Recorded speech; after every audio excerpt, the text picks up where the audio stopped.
慢点，慢点，慢点，慢点。你没事吧？你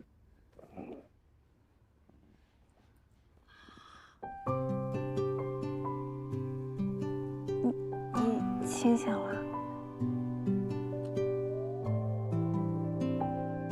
你醒了就起来吧。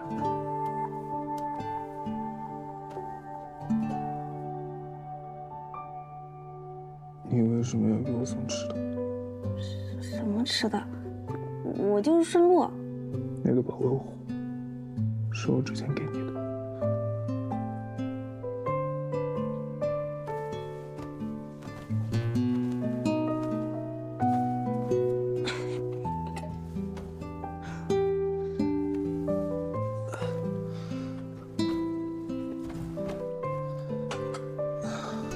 我今天是来道歉的，没跟你说就进了你家，而且还误会你了。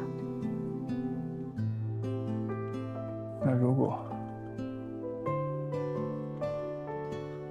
就是像你想的那样，我当时就是在伤害翠翠，会怎么样？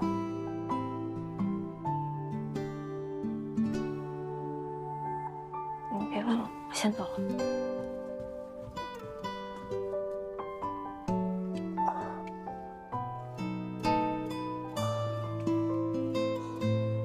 你怎么了？没事吧？怎么流这么多汗？你是经常胃疼吗？你要不要吃个胃药？你手机密码多少？我给你打120快。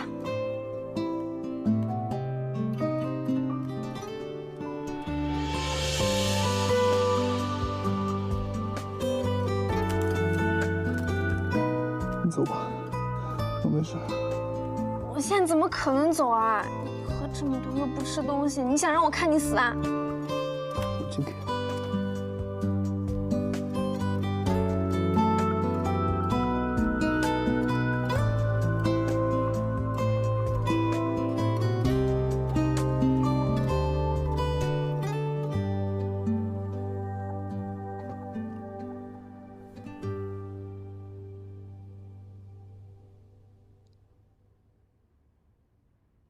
我先走了。你可不可以陪我吃完啊？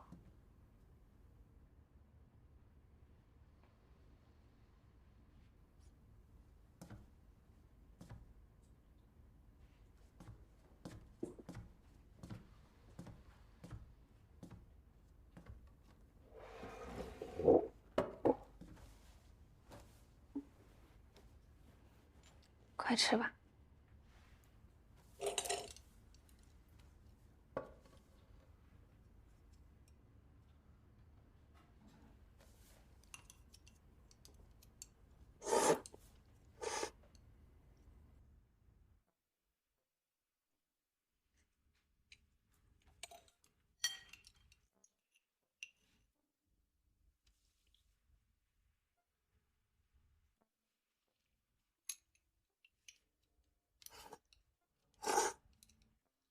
是不是泡发了？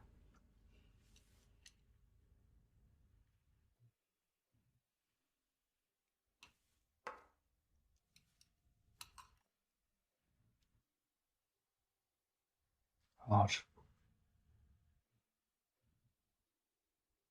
怎么了？哦，没有，就是你夸我做的东西好吃，我有点难以置信。你不是还要夺我的刀吗？怎么对自己这么没有信心啊？谁跟你比都会没自信啊？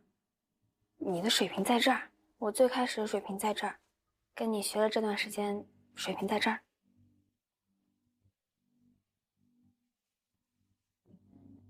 那你对食材敏锐度在这儿，甚至有可能更高。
时间不早了，你早点休息。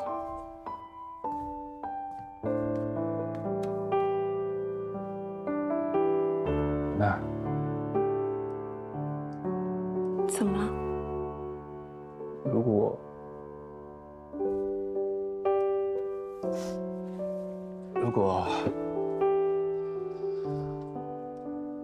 我没有读你师傅的道，如果我在薛聪明之前找到了你，如果我们更早的相逢，你会不会站我这一边？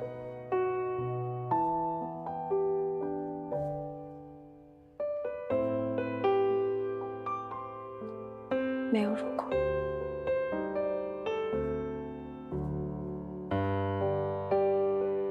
也是，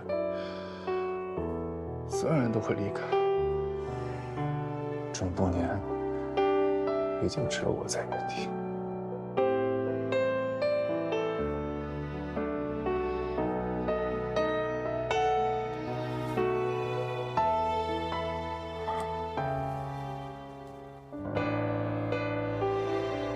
你走吧。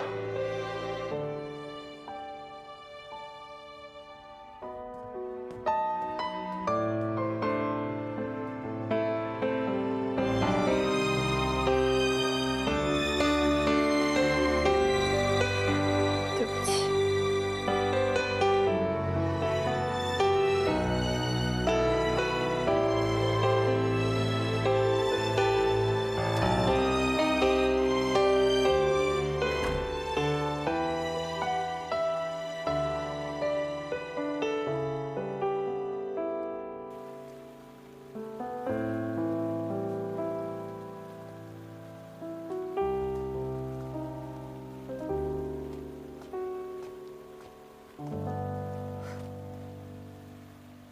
你知道我为什么不上去吗？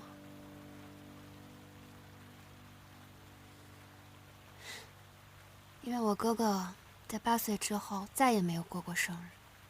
在他8岁生日那天，我们的爸爸因为一场意外失去了双手。所以后来，0113对于我哥来说，不再是个生日。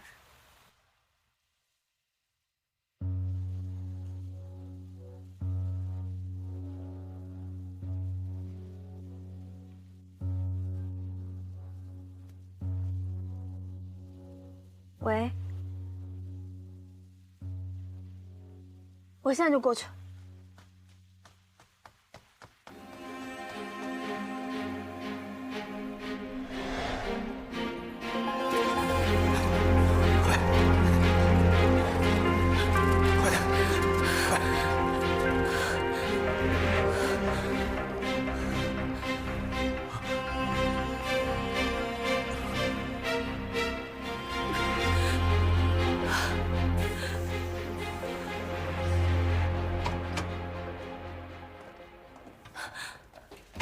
家属最好提前做好心理准备，病人的情况不容乐观。如果他还有什么心愿，最好能尽快完成。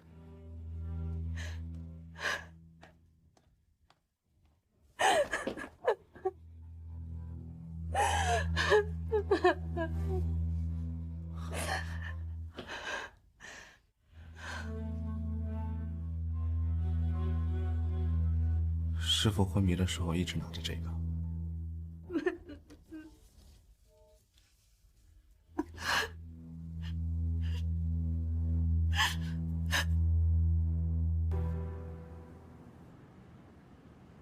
是黄昏和春城之战，到底是横空出世的李门传人终结疆界夺刀之路，还是名厨杀手姜健夺走第3把五行刀之后，正式获得挑战联盟擂主西江月的资格？让我们拭目以待。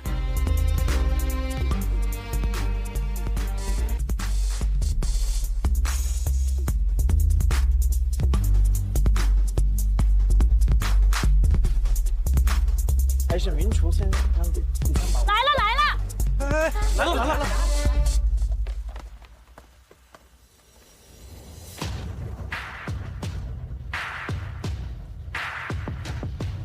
张老师，真的先生，真的先生，你们在上我们的真的先生，可以回答我一个问题。张老师，张老师，张老师，张老师，张老师，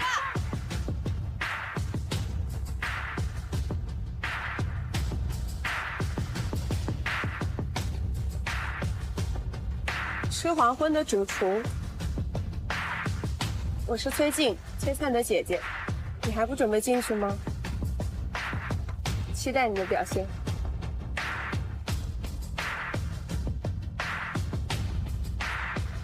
哎，崔静小姐，可以采访您一个问题吗？您认为这次谁的胜算更高大？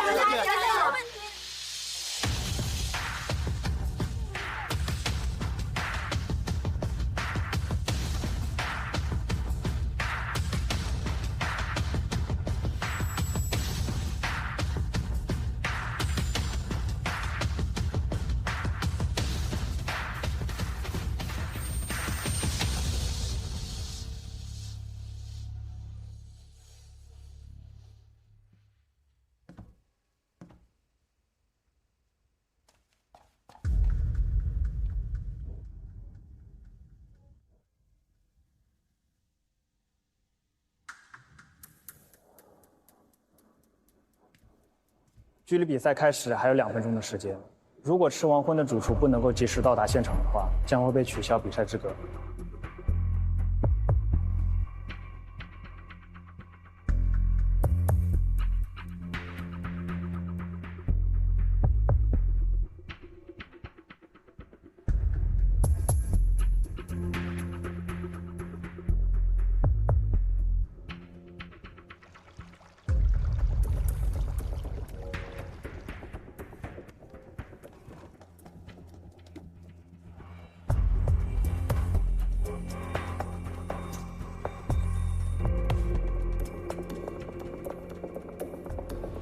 不管客人是开心庆祝来吃饭，还是伤心难过来吃饭，我都能感觉得到他们的那种情绪，也因此能带着感情去做那顿饭。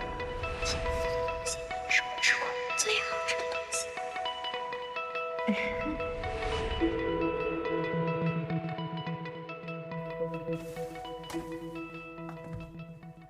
好像是吃黄昏的主厨到了。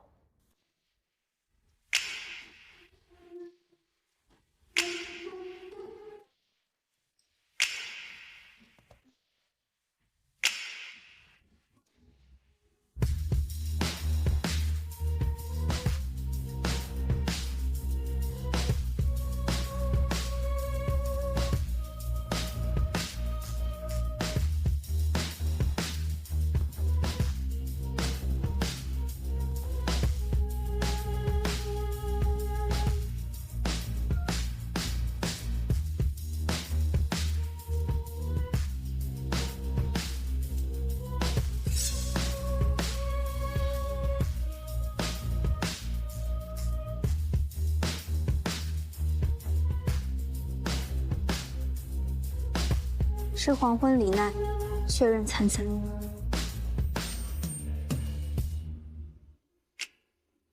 我只是想拿回我师父的刀。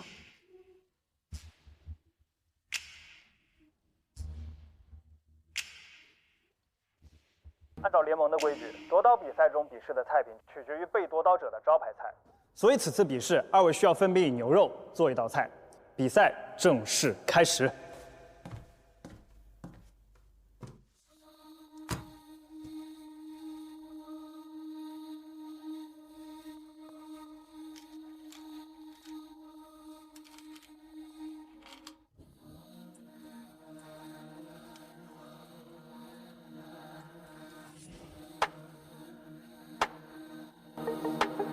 你们2个都有个问题，这个问题让你们做不出好吃的东西。什么问题啊？你和他呀，都不是真心喜欢厨艺。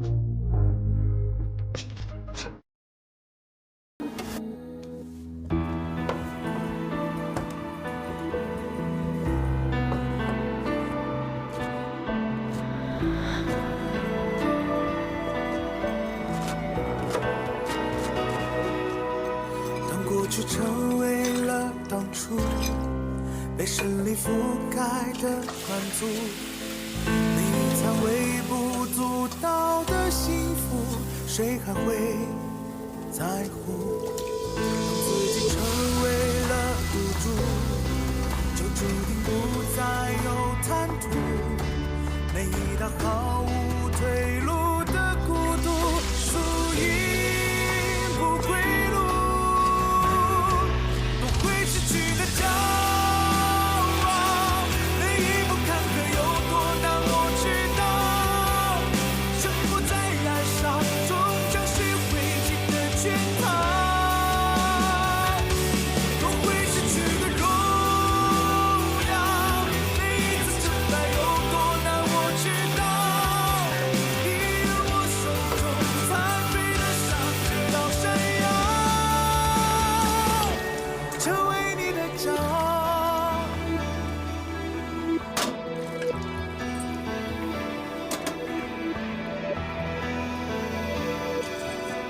当伤口成为了付出，不甘愿一直在追逐，那一场不择手段的江湖，绝不会认输。当努力成为了天赋，不再是过往的囚徒，每一口酸甜苦辣的救赎，全都领悟。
现在进入品鉴环节，首先进行品尝的是江界的脆皮牛腩。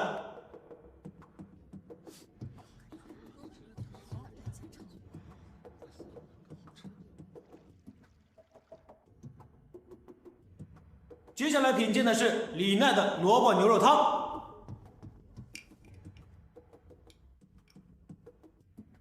很质朴的口感，让我想起了小时候冬天，我外婆在我生病的时候给我炖的萝卜牛肉汤。江主厨是目前5星餐厅里面唯一拿牛肉作为招牌菜的，有可能是因为有留学的背景。春城的菜品一向拥有中菜西做的特点，江主厨每次都能很好的把中餐和西餐的优势糅合在一起，给人有一种独一无二的感受。我没什么想说的，我会用我的投票发言。好，我知道对于各位评委来说，这一定是一次非常艰难的选择，但还是让我们进入到投票的环节。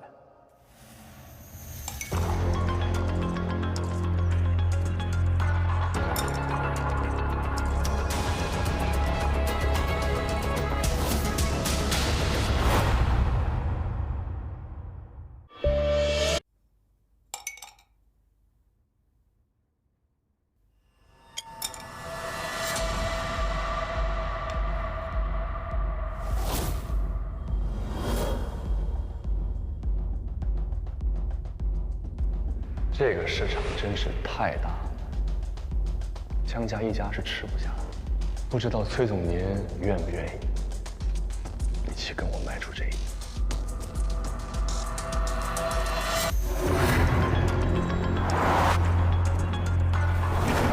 我答应你，毕竟楼顶的风景真的很好。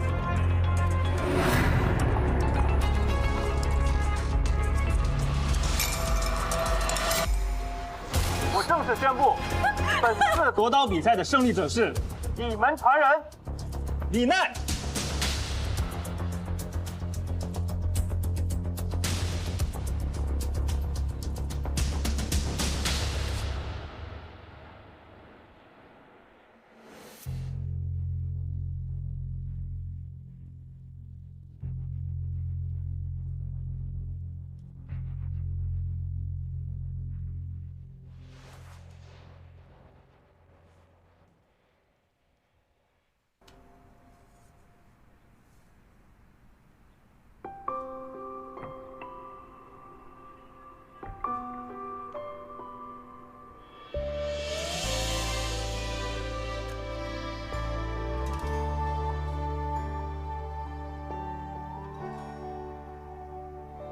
你如愿了，恭喜你。多少次期盼，多少次等待，多少次勇敢，却说不出对白。想着结局好坏，想着不应该，曾经的伤害化解成依赖，我寻找光未来，奔向让我流泪的爱，两颗孤独尘埃，在荒芜的心上展开，总是无法坦白，躲在角落里的喜欢，思绪离不开。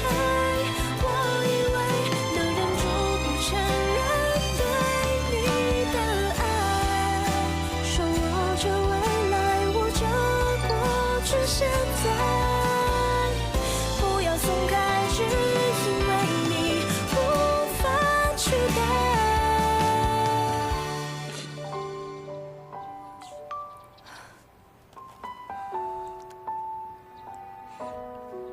师姐说，这是师傅让他打过来的。这钱就当我入股你俩的人生，好好走好你们将来的路，可别让我看走眼了。走了，去哪？回去开店。师傅，您说的话我都听进去了，我一定会好好想想我想要的是什么的。好，我等着你回来，你告诉我啊。师傅，欠你的问题，我已经有了答案。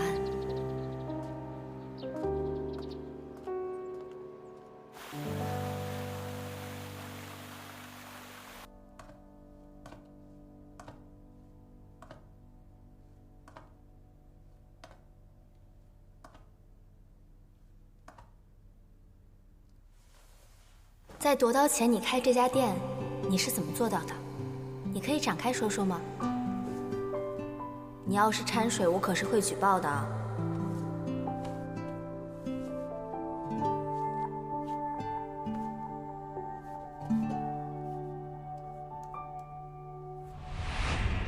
去哪呀？你的课是结束了，但你的任务还没有结束。清醒点！哎，你等等。主厨，我开玩笑的，你再教教我嘛。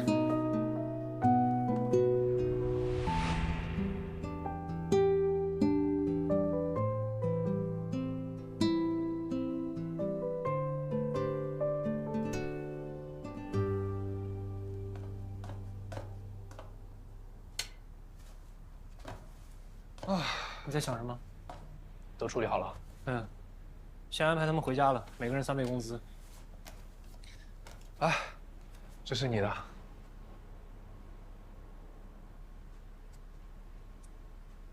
江街，春城不是你一个人的，从决定回百川再到选址，一直到现在，我都是跟你在一条线上的。拿着吧，是我输了。李奈的实力我和你都很清楚，就算他每天24小时不睡觉的去苦练，也不可能在这么短的时间之内超过你。你想说什么？你和江旭阳都是心照不宣的，财朝两家还没有解决掉，他怎么可能现在去扶持一个李家？而且我查过了，李奈的那个师弟崔灿，是崔静的亲弟弟。李奈不会这么做的。你还相信他？你忘了他是怎么背着你开店，然后当面一套背地一套，打着你措手不及的吗？就是因为你对他的感情影响了你的判断，才会导致现在这个下场。这跟我的判断没关系。你觉得崔静会因为他的弟弟就冒这么大的风险吗？而且这一切都是你的揣测，你也没证据啊。好，我们不讨论这个事情，只要你愿意，我们就可以从头再来。我们可以通过媒体把这件事情的细节全部发散出去，只要舆论的力量够大，我们还能跟赤黄昏重比一次。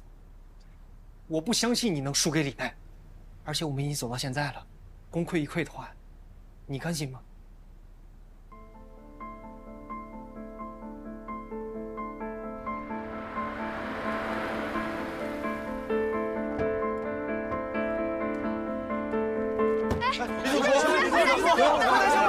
回答一下吧，李主厨。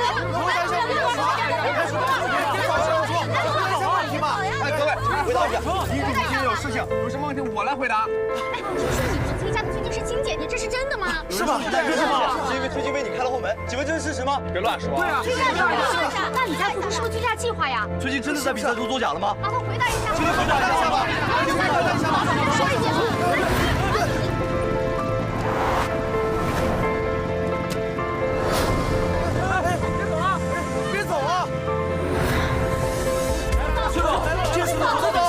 是否参与了造假？崔总，你能解释一下吗？为什么实力低的比赛参与了比赛？崔总，崔灿下车。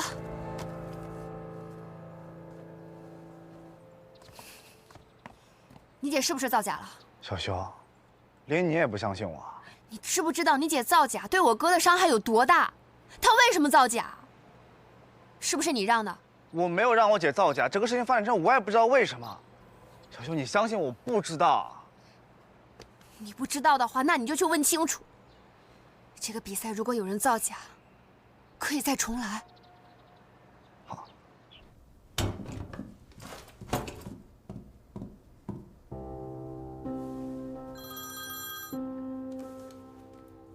江总终于有空了。抱歉啊，崔总，我刚一直在开会，才忙完。看来江总已经想好怎么跟我解释了，希望不是利用完我崔家就卸磨杀驴。崔总，您误会了，这件事绝对与我无关。我前脚刚跟你达成合作，后脚就有人说我投票造假。江总这一句话没有什么可信度。现在不过只是媒体的捕风捉影而已。崔总，您听我说，我跟您合作是为了更大、更长远的利益，我何必为了区区一个江界，就丢掉您这么个强有力的伙伴呢？但现在我整个崔家，甚至我弟弟都在风口浪尖上，这是不争的事实。我希望你别忘了，我现在的局面是谁导致的。您放心，我一定会尽快解决这件事情的。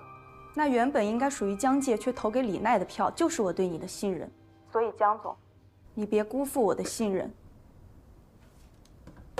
姐，崔灿，你什么时候来的？你真在投票上作假了？旭阳，崔静现在分明是想把你一起拉下水，凭他崔家难道解决不了这点小事儿？他要是不想把我拉下水，那才大事不妙呢。起码现在看来，崔家是真心实意的想跟我们合作。现在江界已经解决掉了，那崔静对我的下一步计划就至关重要。我知道你的目标，旭阳，我会努力帮你的。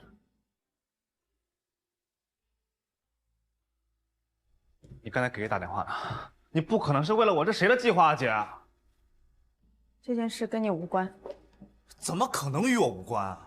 你知道外面怎么说吗？你姐是不投票作假了，我要怎么回答？你不是也想要你师傅的刀吗？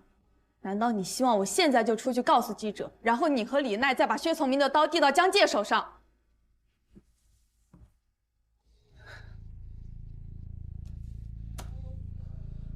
这什么？以前我总是把你当成孩子，是我错了。你也有资格知道崔家现在的困局。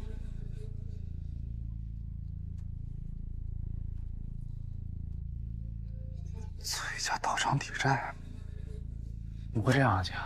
小灿，崔家已经站在悬崖边上了，我不得不这么做。崔家家训，你帮我，我帮你。这件事你只要保持沉默，很快就会过去。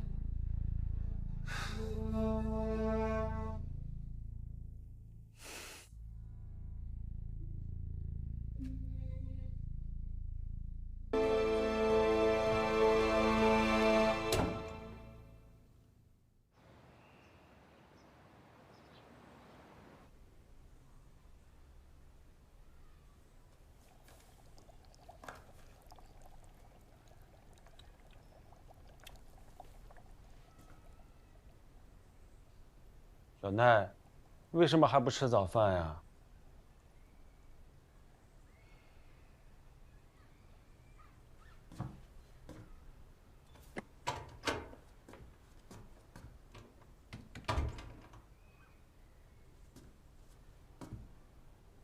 李叔，早。哎，那喂鱼呢？啊，小灿来了。哎，我给你拿饮料去。哎，不，别动。师弟，哎，网上说你姐投票造假的事儿怎么样？还能怎么样？记头你赢了呗。你的意思是，你姐没造假？当然没有，我亲口问过了，绝对没有造假。所以师妹，你赢了堂堂正正、光明正大。师傅的刀啊，永远属于师傅了。那就好。我到现在都还不敢相信，我竟然赢了江介。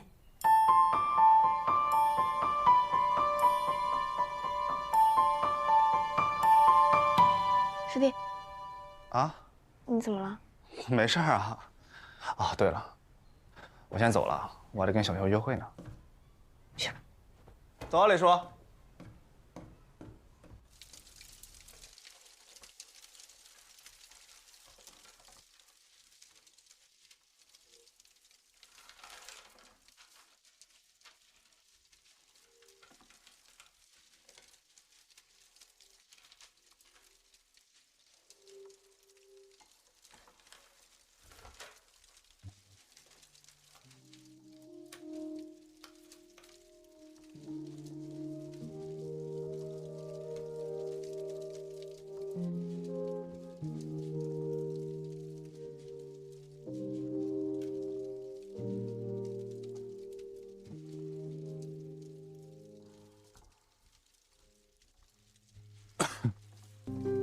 你怎么来了？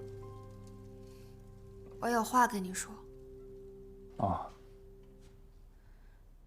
我哥哥夺你的刀是因为我的缘故。之前哥哥想把我托付给你，要不是我求你，你本来是想答应的。我当初答应了你的请求，你却没有留在你哥哥身边，现在也是一样啊。你让他把刀还给我，可是改变不了一切啊。我当初啊，也没能够帮助你们，包括你们的爸爸。事情就是这样。虽然薛从明不让我告诉你，但我觉得你还是应该要知道真相的。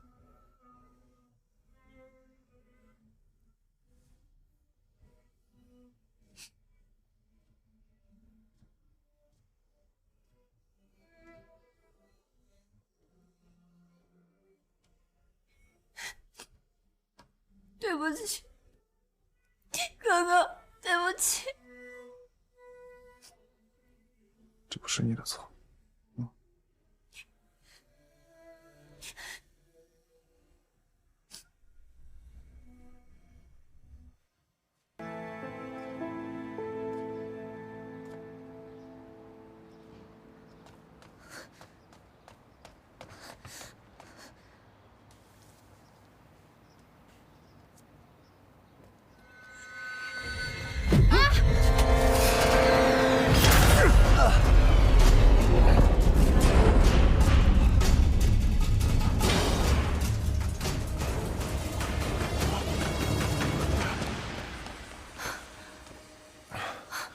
介，你别跟着我。小秀呢？江介他受了点伤，小秀他就一晚都没回来。为了个女人，输了个比赛，还进了医院，没用的东西。爷爷，爸他已经去入江出差好久了。那就让他回来吧。家里空空荡荡的，冷清。是，爸他一定会很高兴的。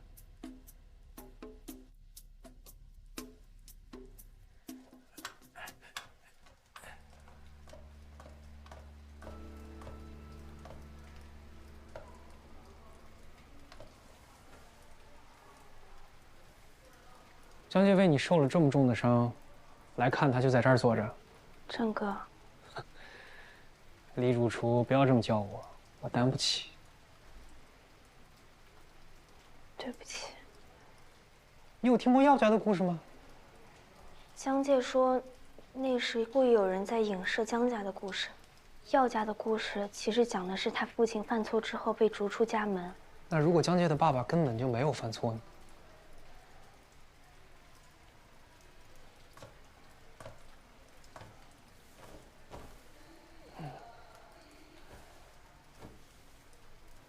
那我给你讲一个真正的药家的故事吧。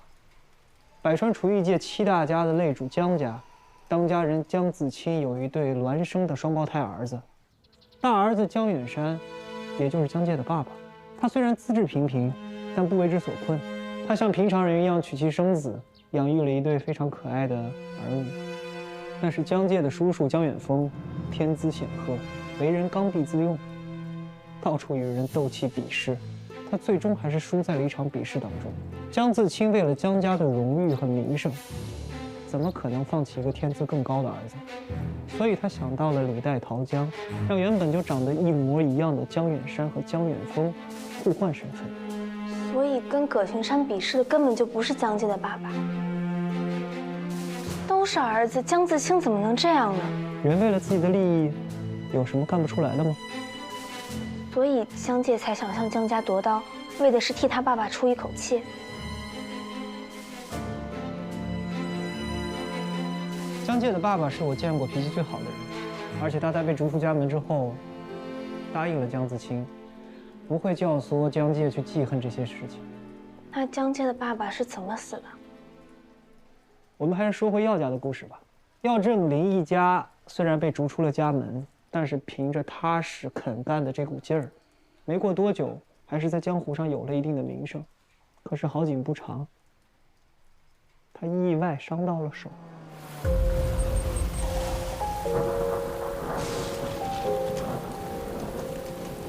杨静，你走，去。爸爸怎么了？千万别受伤啊，别出来。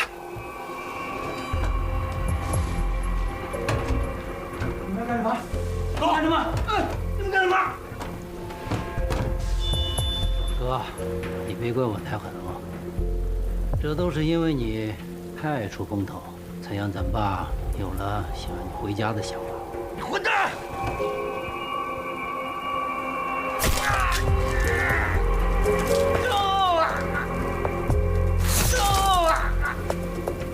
这一切都被躲在角落的小江介看到了。江介从小就是一个怯懦内向的孩子，他的性格跟小秀完全不一样。只是因为当年在福利院，有一个朋友跟他说，如果有一天你受到了欺负，如果以后要是再有人欺负你，你一定要自己讨回公道。哦，这18年啊，他每一步都走得非常完美谨慎，就差最后一步。可偏偏就是他这个朋友出现了，这个朋友利用他，伤害他，欺骗他，让他这18年功亏一篑。哎，江介，江介来来了，江姐，江姐，你有这样的话要宣布，是关于夺刀的造假事件吗？江姐，听说你受伤是因为受伤是主体态，你们俩是什么关系啊？江姐，请你解释一下。请你解释一下。江姐，这里面是有什么内情吗？江姐，这是医院。解释一下好吗？一个一个问。江姐，请你正面回答一下这个问题。对呀。各位，关于我和赤黄昏主厨李奈的夺刀比赛，没有人造假，我输了就是输了，所以我希望这件事情到此为止，各位请回吧，辛苦了。都问到自己想问的了吧？赶紧走，这里是医院。走，赶紧走。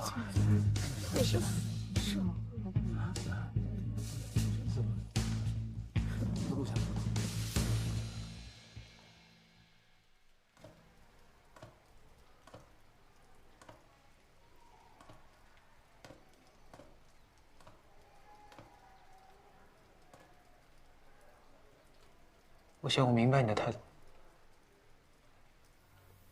哥，我欠你的，会想办法还的。虽然你一直叫我叫哥，但是这一路走来，都是我跟着你。我忘了这条路并不宽敞，而且我们两个的方向也不一样了。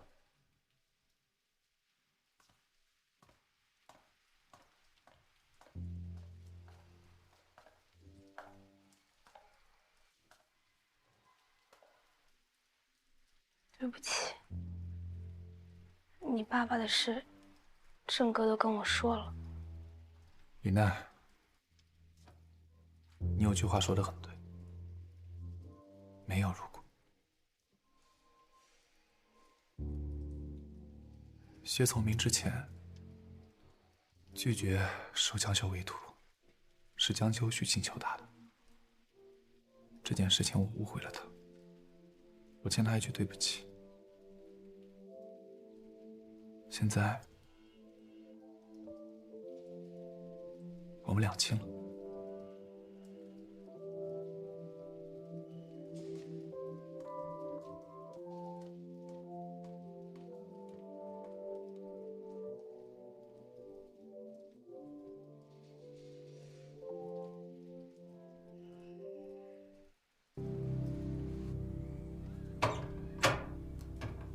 李继东。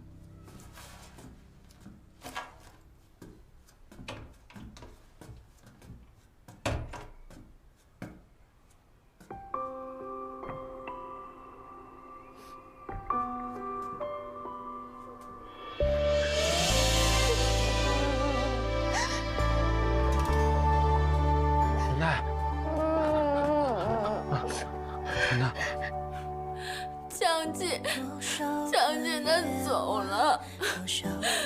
香奈，不哭不哭，江姐会回来的，一定会回来的，不哭不哭。她不会回来了，她不会回来了。香奈，等你长大了再去见她，一定会见到的，啊。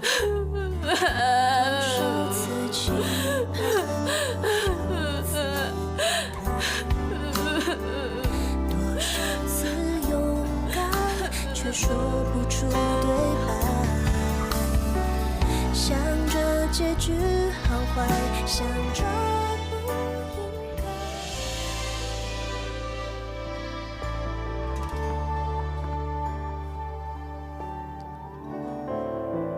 小修，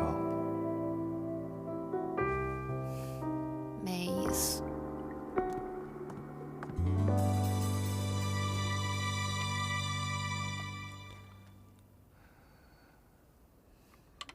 所以，你这次叫我来，是因为找到答案了吗？嗯。你姐作弊了？没有。所以，我哥是真的输了比赛。对啊。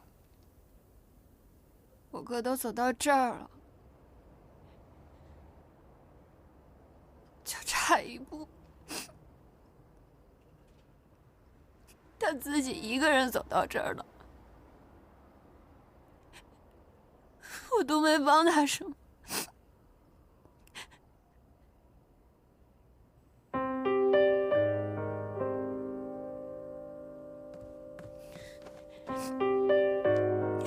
我好没用啊！我真的好没用，我什么都没有帮到他，为什么会这个样子？子子，我真的好没用。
李基多，你在干嘛？没有什么是不可挽回的，对不对？小月月，多吃点，长高高。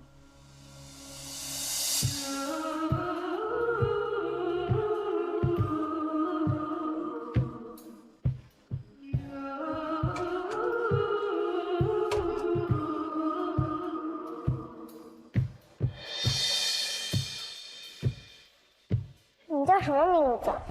江记。什么？江蟹？江介。放心吧，强蟹，以后我罩你。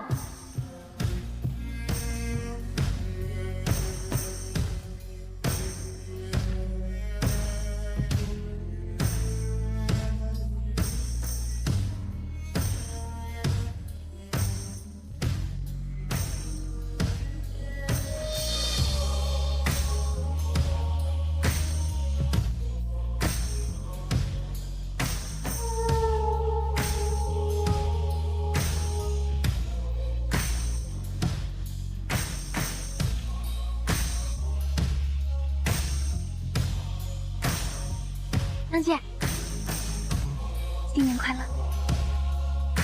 哦，新年快乐！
哎，那不买呀就别乱摸，搞脏了我还怎么卖呀？一堆垃圾的假货，老子还不愿意碰呢。哎，你可别瞎说啊！你再这样闹，你信不信我现在就报警？报警吧！贩卖假货，罚款赔偿一样别少。真正的鱼翅，一端稍显粗圆，另一端则是间隙的针状，翅针之间有翅肉相连。你这哪样中了？可算有个明白人说话了啊！你刚说什么？报警是吗？报吧，警察来看你怎么说。谁说我这是假货了？我就……哎，放手！你放手！还能让你继续骗人呢？先生，这有真的。哎，您看看。那这个，我跟你说啊，以后别拿出假的骗人了啊！我保证以后绝不卖假货。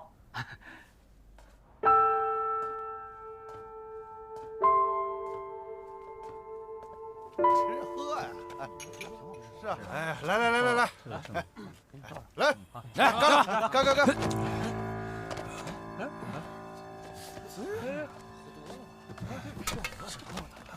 往哪儿去啊？你走路没长眼睛啊？看路知道吗？瞎呀！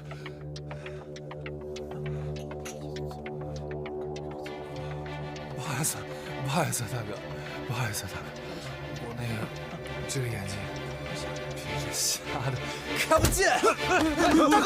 大哥，没事吧？追！人呢？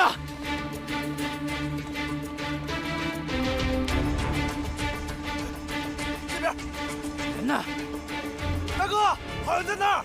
哎。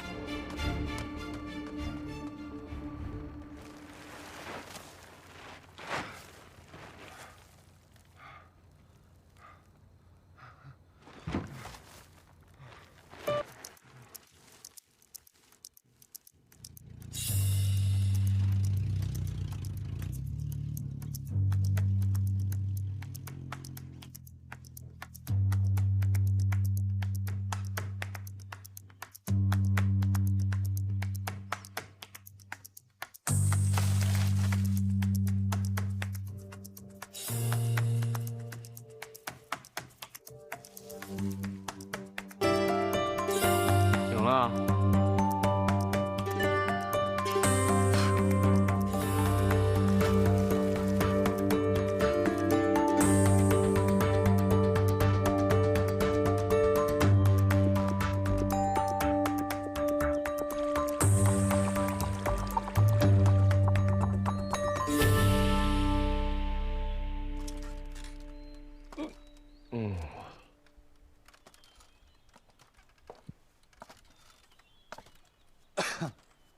不好意思啊，麻烦了。大叔，那个车费我可以直接给您，多少钱啊？哎，提前多伤感情了。来，坐。啊，谢谢。之前在铺子也帮过我嘛，啊。你那都是小事，我觉得一码还是要归一码。车费、住宿费，加上你体重增加的燃油费。行，您说个数吧。500，1000，谢谢。好，行。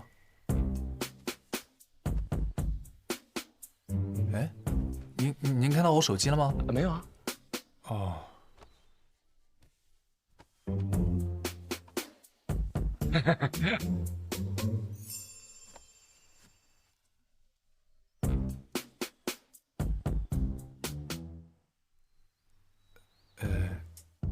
那个，不好意思啊，我手机好像是丢了，我身上只有这些，先给您。你玩我啊？哦，没有，我站起来！没钱说什么付钱啊？不是，我的意思，要不然我那个附近买个手机，然后补张卡。想得美！脚底一抹油，你跑了怎么办？我找谁去？你老实在这待着。大爷，区5000块钱，我不至于赖账吧？大爷，区5000块钱，我不至于赖账吧？哎，你倒给我呀，拿来呀，钱呢？行，那您说怎么办吧？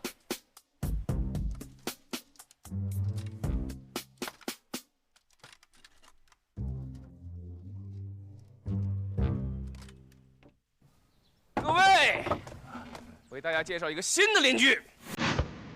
哎，葛师傅啊，这是谁呀？哎呦，细皮嫩肉的，还真稀罕人呢。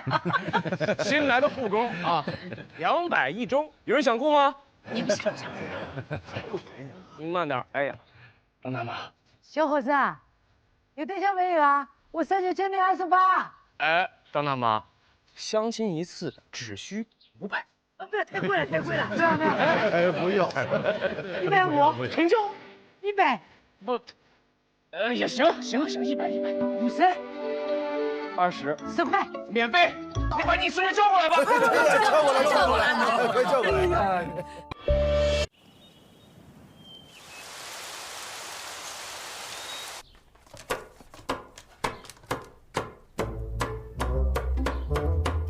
没人用你啊？没有。你呀，白整那么大个儿。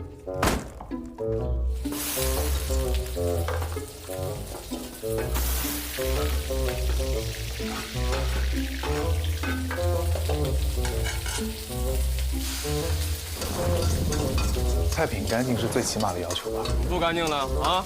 收你们点钱，有的吃就不错了。作为厨师，怎么能连最起码的职业操守都没有？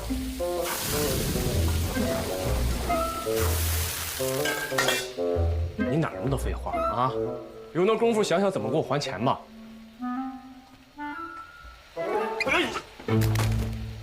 你说你这个情况，确实也没别的办法，但是他能行吗？你说大家伙吃惯了你做的饭，万一他做的味道不好，哎，连长，他呢只是我的一个小工，给我打下手的，主要我还是掌勺，一只手就够了。别风声啦，洒水个啦。哎，临时工，进了我的厨房就得听我的，知道吗？哎呀，这就是你那个工钱啊，我不拿，都给你，算你上道。哎，会做菜吗？哎，算了，一看你就不会。洗菜总会吧？来，把那菜洗了啊。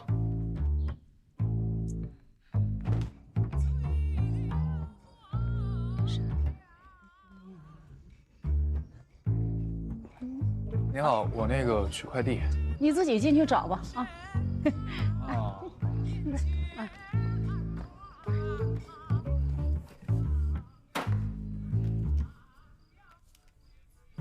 各群山。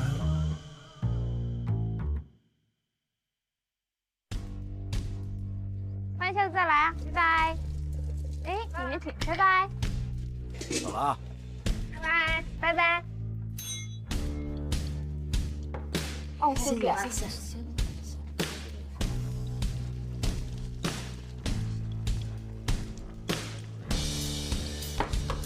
谢谢。你好，请问一下，我们今天菜品怎么样？女主厨，最近新加的几道新菜卖都不错嘛，反馈都特别好。真的？洗干净。拜拜拜拜。拜拜。真不错。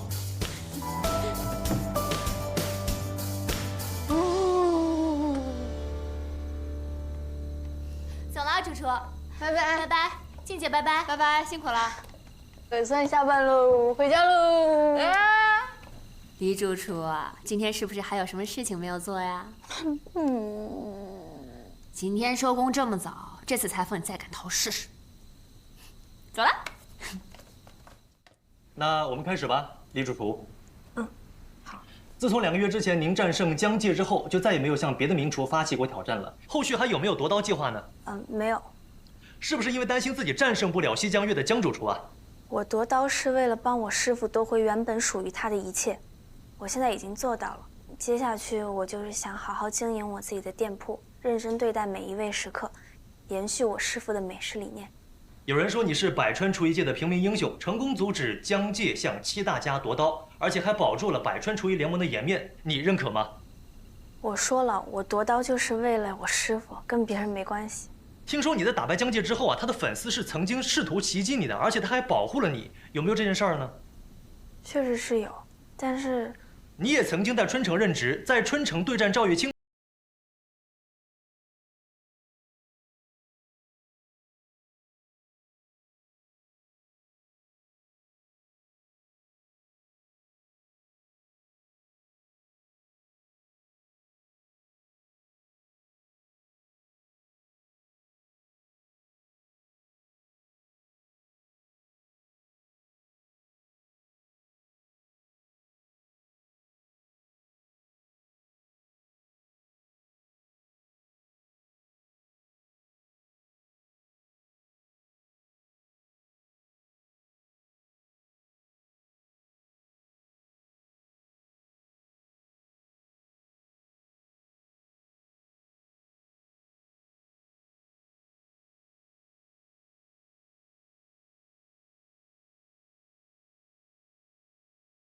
只要你愿意来吃黄昏，条件随你开。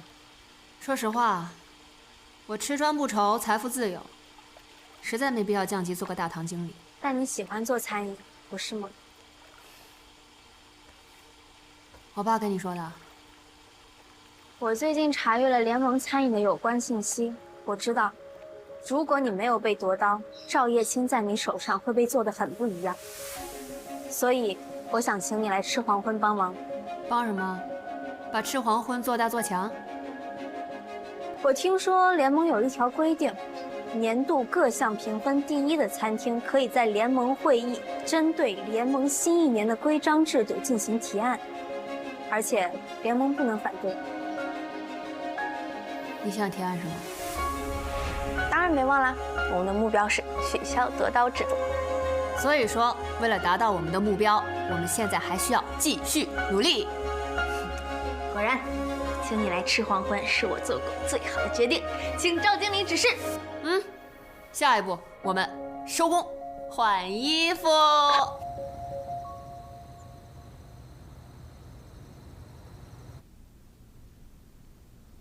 有人说已经2个月没有在百川看见江介了，他现在到底在哪儿呢？你是否觉得他离开百川了呢？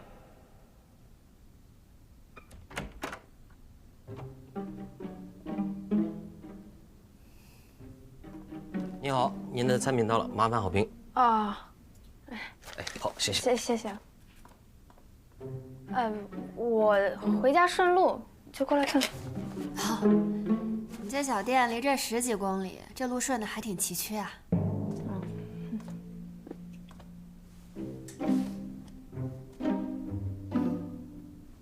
找我哥啊？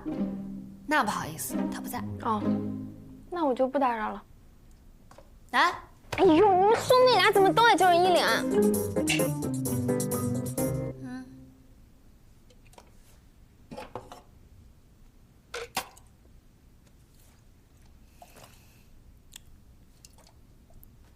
跟我哥睡过吗？都是成年人了，至于反应这么大吗？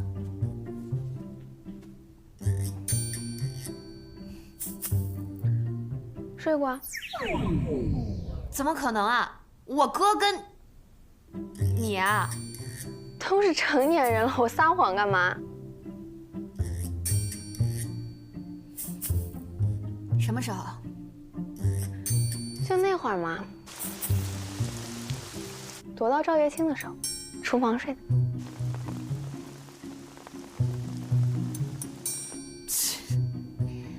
我就说嘛，你耍我！我实话实说啊。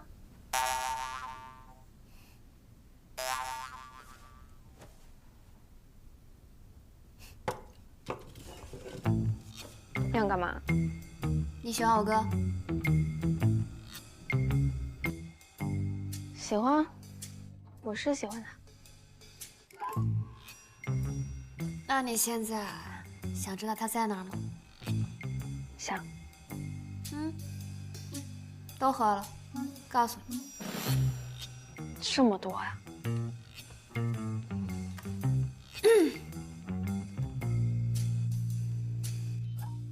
哥，你在哪儿啊？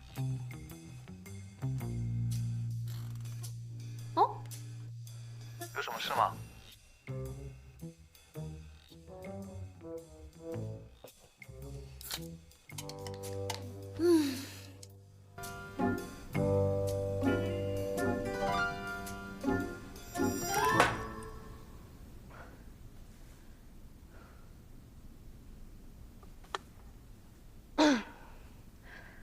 现在可以告诉我他在哪儿了吧？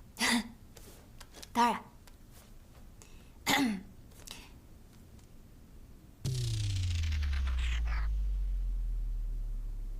不好意思啊，这是呢，2个月之前的聊天记录。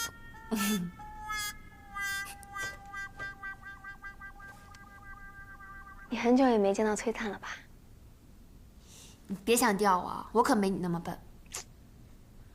我就说嘛，这欲擒故纵啊，只对喜欢自己的人有用，害他白白浪费2个月的时间，可怜啊，还得东躲西藏。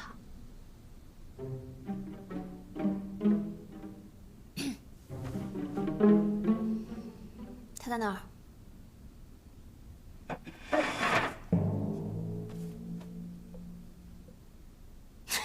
就他也配？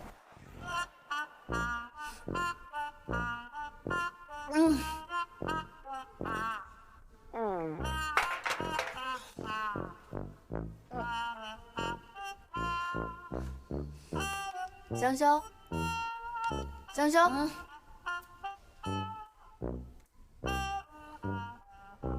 你谁啊？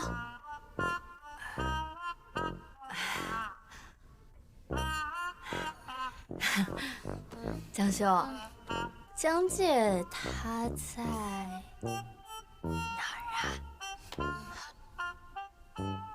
李娜，不认出你了，你是李娜。哼，我哥的目标从来都没有变过。等他回来，你就完了。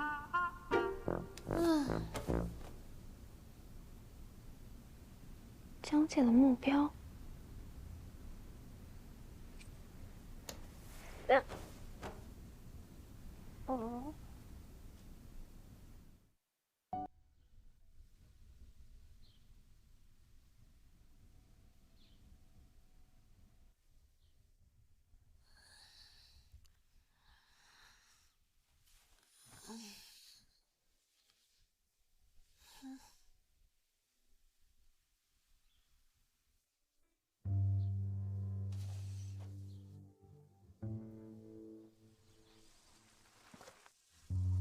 喂，代驾吗？我到门口了。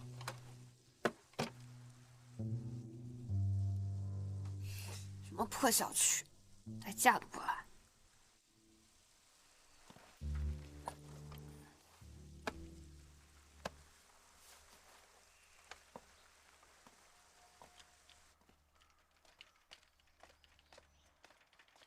叔，婶，回来了啊。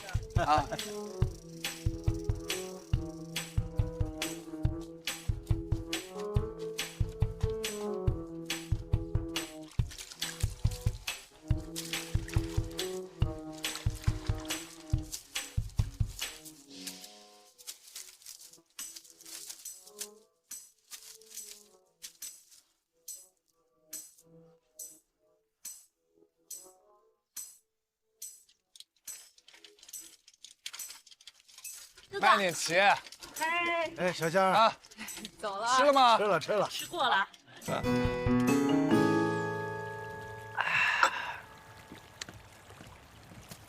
一会儿给孙奶奶换花盆。二大爷的手机也修好了，下午给他送出去。你呀，都在我这儿打2个月小工了。哎，那区5000块钱什么时候给我呀？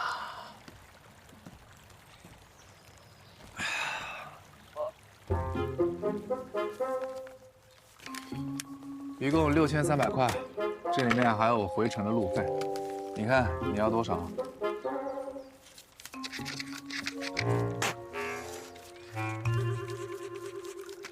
能耐呀啊！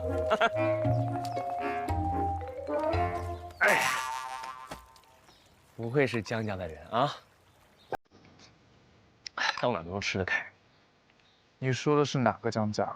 我这里又不是没有网，我还不知道你啊，江介啊，你都快把整个百川给掀翻了。葛青山，你从一开始就知道了吧？为什么现在才说呢？你不也早就知道我是可青山了吗？那你为什么不直接使唤我做菜？这样来了不是更快吗？你以为谁都能在这儿当主厨吗？你会做菜，并不代表你能做这儿的菜。我知道你想要什么，我给你把破刀嘛。你要想要，我给你。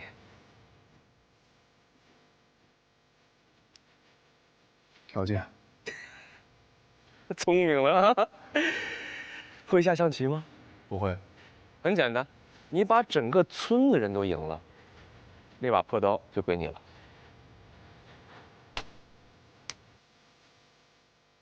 我说了我不会下。你开始想赢江家那把破刀的时候，你会做菜吗？我也不会。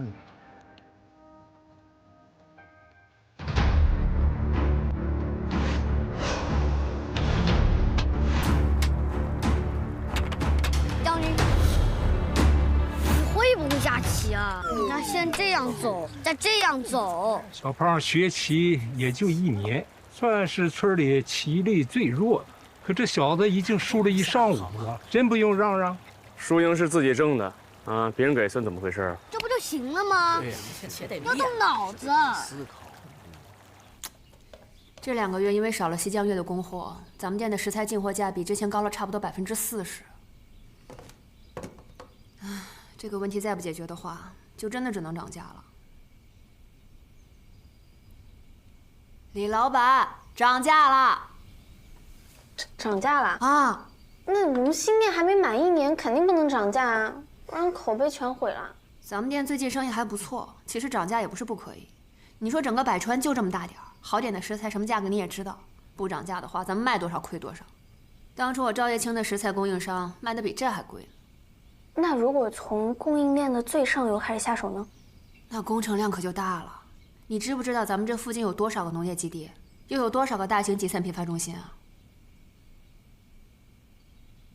你说江界要是遇到这种成本问题，他会怎么办？你昨晚去找他了？找了，但没找着。江界会怎么解决这种问题，我真不知道。但我知道，咱们这个问题再不解决，就真的只能涨价了。所以，还是先去跑市场吧。遵命，赵经理。今天输了几次啊？20次。这稀罕啊！再输4次，是不是赶上你夺刀的次数了？我不会一直输的。哎，最好係咁啦。最好是这样啦。那个，别让我等太久。哎，今天就不要研究了，去市里帮我运点货。你不怕我跑了？你会吗？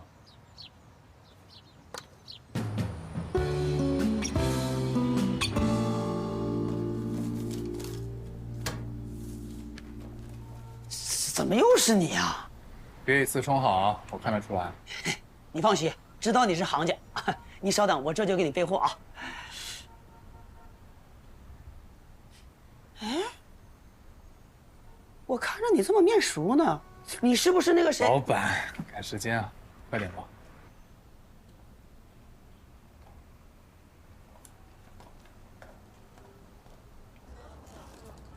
这边货品是不错，但批发价格还是太高了。我们都找了好几家店，实在不行，我们只能去原产地了。这周边呢，虽然农产品基地不少，但大多数都跟联盟有合作关系。他们现在态度不明，你去的话未必欢迎你。他们也不能有生意不做，有钱不赚吧？哎，我还认识一个老板，我打电话再问问吧。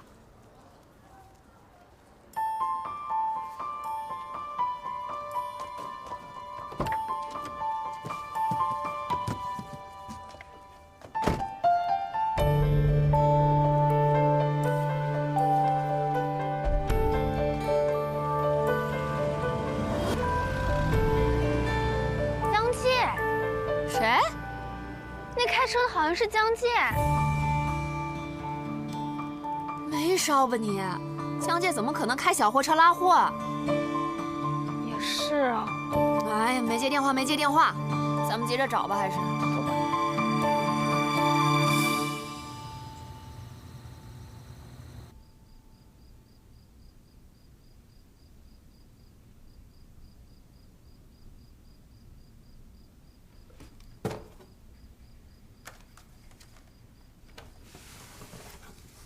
李继东，你又乱扔垃圾！哎，你别扔了，我答应小奈周末去吃大餐呢。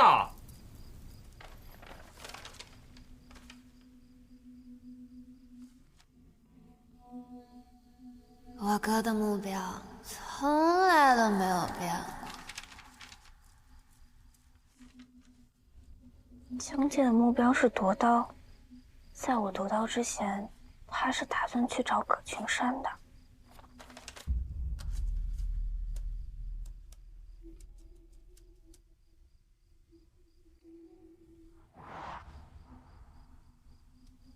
李继东，周末我们去吃大餐，是最新鲜的。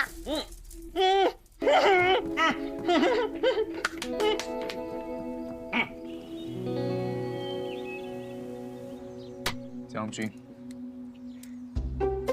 哇，短短几天，你小子进步神速啊！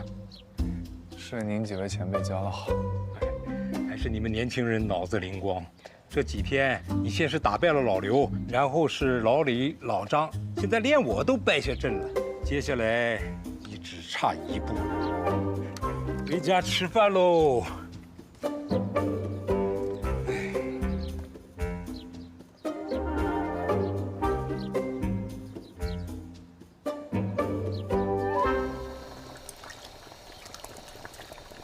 左青山，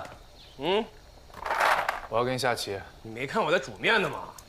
就现在。哎呀，行，摆上。将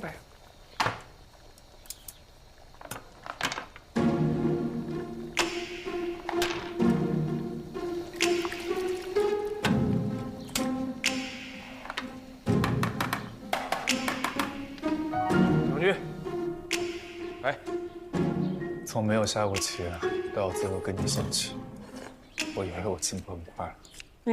确实快啊，但实际上啊，你这个棋招啊满是漏洞。漏洞？因为啊，在你落第一子的开始，你的眼里啊只有将军。我底子差，想要赢，只能速战速决。所以说呢，孤炮不成事，单马过河就成死。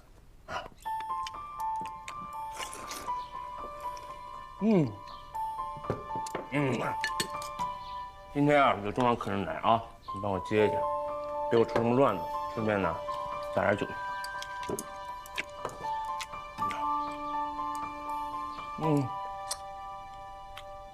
还愣着干嘛呢？快去啊！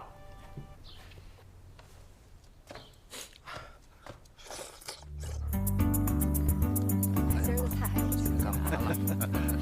你条大鱼，那是条大锦鲤。大锦鲤，哎，太好了，我要去抓它，我要去抓它。我打个电话啊。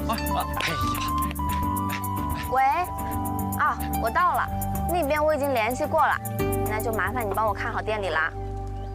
我知道，我会尽快回去的。拜拜。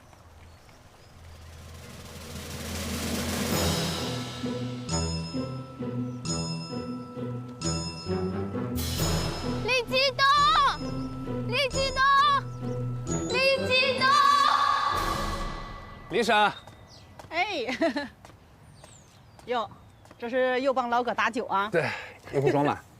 哎，好嘞，你呀应该劝劝老葛。这酒虽然是好酒啊，但是喝多了它也伤身体呀。我说了，他要是能听，那就好了。你好好说说试试看呗，那万一他要是听了呢？我觉得呀，老葛对你倒是挺有耐心的。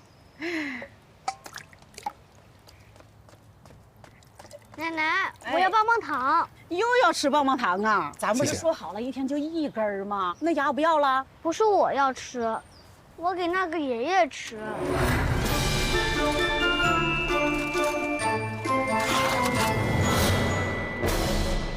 强谢，李叔，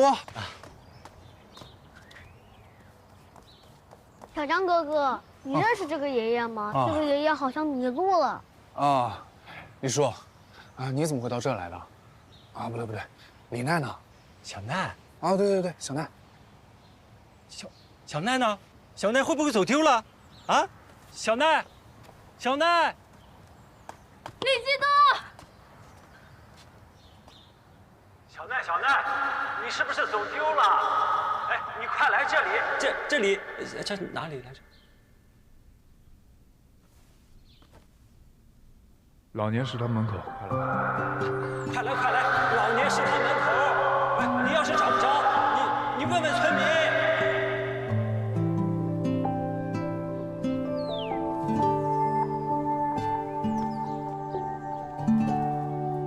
李激东。哎呀，小奈，你吓死我了！哎呀，小奈啊，你以后不能一个人乱跑了，你知不知道呀？啊！哎呀，好了，我知道了啊，我知道了。哎呀嘞，吓死我了！哎，我跟你说，我看到枪械了。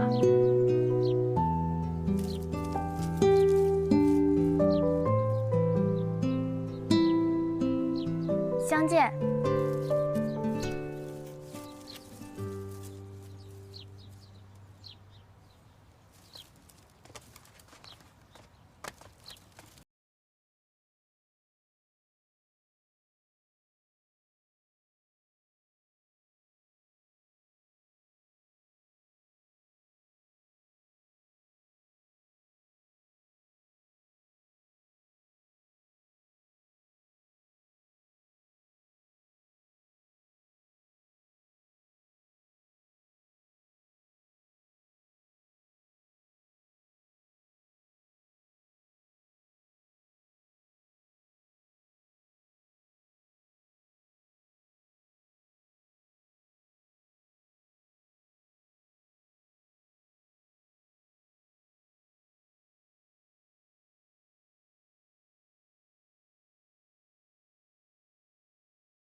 让你去送我接人，你怎么在这儿啊？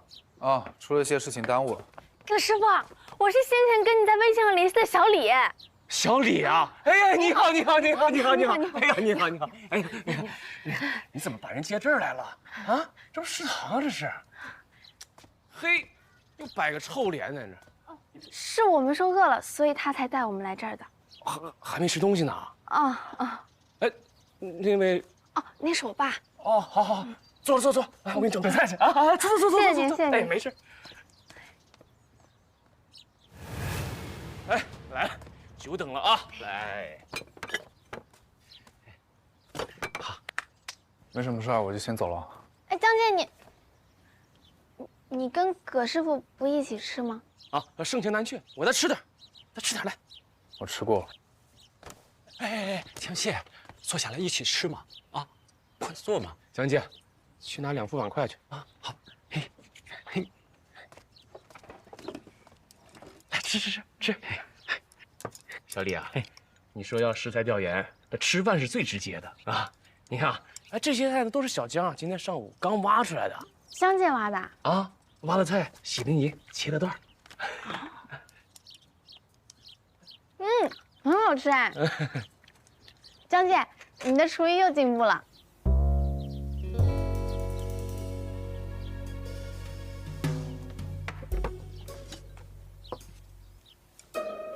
不过呢，这个菜是我做的啊，他现在只是我的打下手的小工，没资格掌勺呢。对不起啊。不是，很好吃。来，吃。那这兄弟，这2天呢，你就陪着他们啊，在村里转转，然后特色的食材啊，还有特色的菜啊，带他们吃一吃啊。凭什么？客户就是上帝，你给钱呢，你说什么他听什么，你就安排他就行啊。我吃饱了。哎，这个臭脾气，那自尊心能当饭吃吗？行不行？没事儿，他就是不想看到我。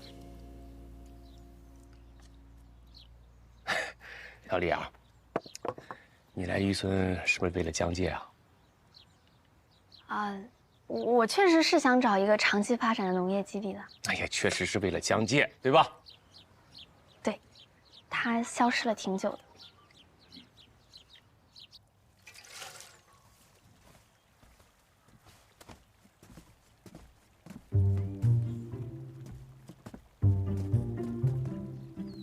你怎么在这儿？我说你怎么在这儿？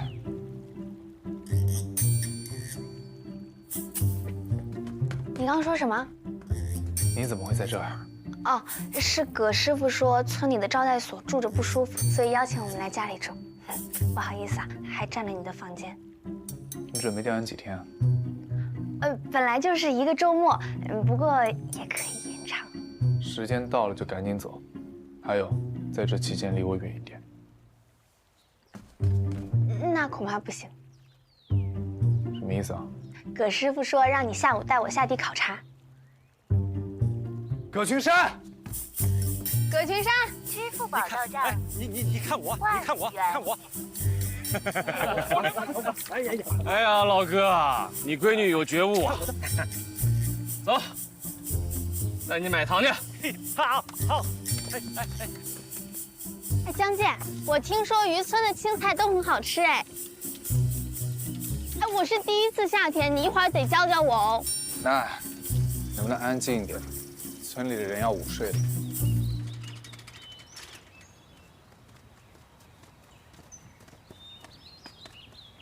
青菜不是早晨栽比较好吗？经过1天日照的青菜营养才是最好的。这样，可以摘哪颗呀？像这样的都是可以摘的。好。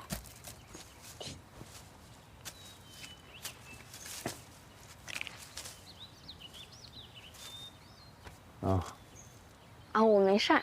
李主厨做菜的手受伤了，最后麻烦的还是我。谢谢。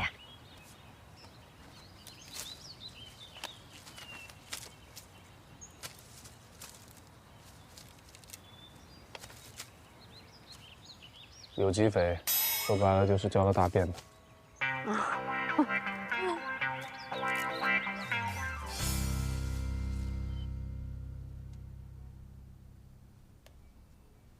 您好，您拨叫的用户。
江介，你渴不渴？要不要喝点水啊？不渴。哦。哎，你离开百川这2个月，百川有很大的变化，你想听吗？村里通网了。哦。江修最近怎么样？他还不错啊，我们前2天还一起吃的宵夜呢。他除了在问崔灿的事情，其他倒是没什么。哦，对了，崔灿不在吃黄昏干了，也不知道他去哪儿了。最近我也联系不上。李奈，我对除了江修之外的事情没什么兴趣。哦，那我们继续说江修啊。他在担任了西江月主厨之后，风评一直在上涨。哎，能不能小心点？还是你先走吧。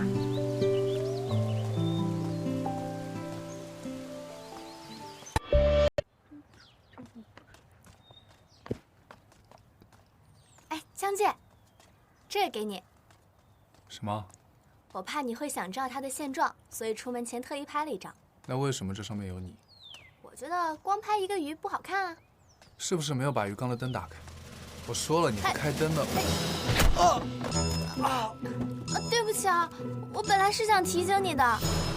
真的好痛啊！你脚扭了吗？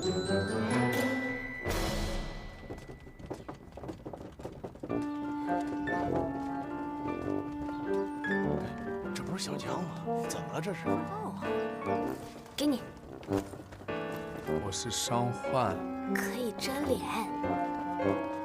哟，怎么了这是？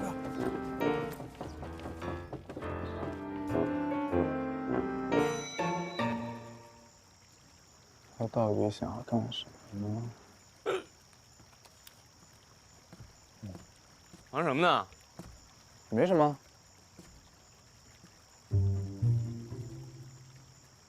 别看了，帮你在食堂干活呢。嗯，我会把工钱给他结了的。来，下一盘。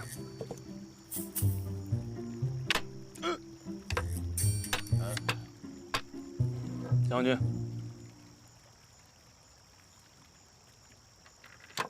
我输了。来，今天下棋有点稳了，因为那个李奈吧，他啊，也是，有他在我才更想赢。你也知道，是他夺了我的刀。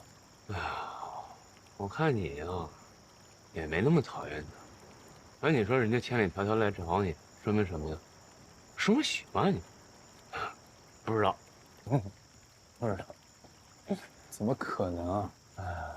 大叔，喂，大叔，你不要胡说八道啊！他只是觉得我有利用价值而已。胡说八道，利用你什么呀？你们年轻人搞不懂。哎，对了，这个那是小姑娘让我给你的啊。我早点睡吧。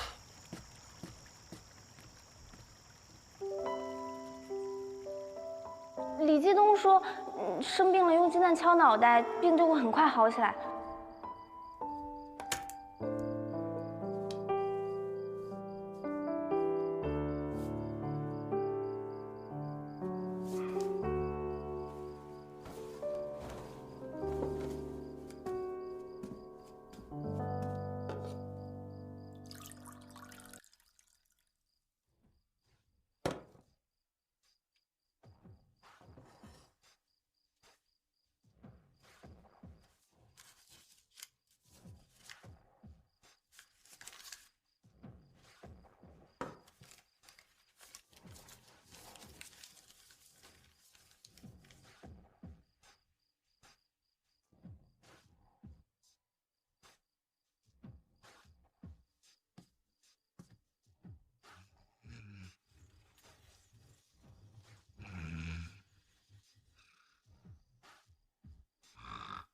葛群山居然因为江家，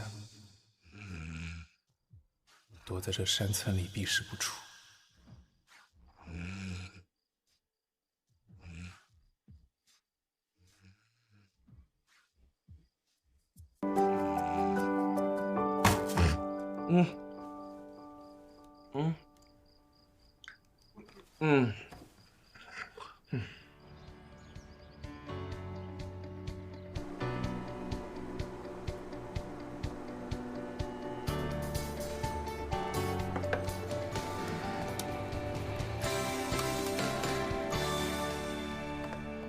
无事结束。听说曹白鱼这2天正在接受5星审查，他们主厨换届也就才1个月吧？我以为其他家换届都不用审查。哎，咱们店里不是没审查吗？你忘了赵叶青了？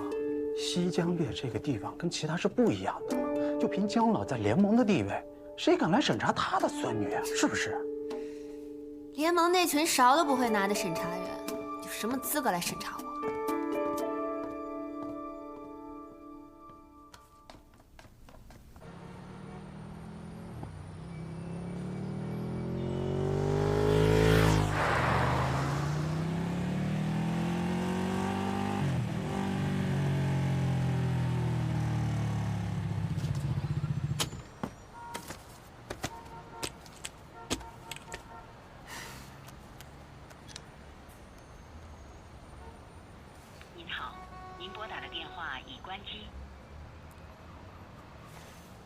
崔灿，你要是被我逮到，你就死定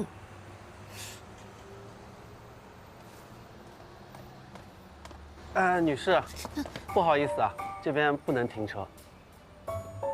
这里为什么不能停车啊？实在不好意思，因为特殊原因呢，本周啊我们这边都不能停车，请您谅解。特殊原因。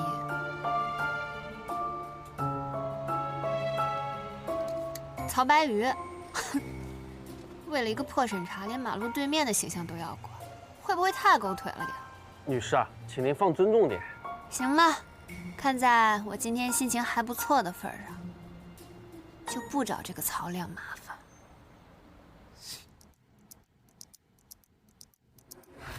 要牵手还是挽手？挽手就可以了。崔灿，你敢动他一下试试？他是谁啊？一个朋友而已。朋友。不好意思啊，我们预定了午餐，要迟到了。吃饭呀？这么喜欢吃饭，那是不是也很喜欢吃拳头？神经病啊！放开我！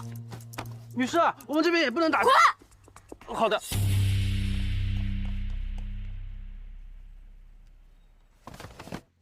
你给我个解释。他只是我找的群演，陪我去曹白鱼吃顿饭而已。崔灿，咱俩没分手吧？要跟我分手？既然没有分手，你宁可雇个群演也不肯来找我。我是有原因的。原因？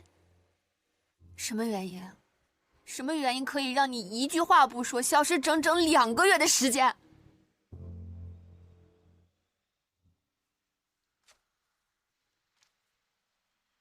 好，你让我捋捋。你找了一个群演来跟你假扮情侣，吃饭的地点是曹白鱼。曹白鱼最近在接受5星联盟审查，你成为联盟审查员了。你想要成为联盟审查员，除非是你姐姐把崔家的位置让给你。怎么，你回去给你姐姐当好弟弟了？你知不知道你姐最近跟江旭阳走得很近啊？我本来就是崔家的人，现在崔家有困难，跟江旭阳合作可以使崔家进一步收拢资金，从而保住崔家。你想要保住崔家有1万种方式，你可以告诉我呀，我也可以帮助你的。你怎么帮我？你在这个江家又能有多少话语权啊？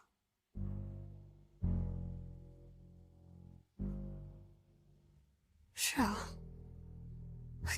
我算什么东西？小小，我不是这个意思啊，对不起。崔灿，你记着当你的崔家小少爷吧，咱俩玩完了。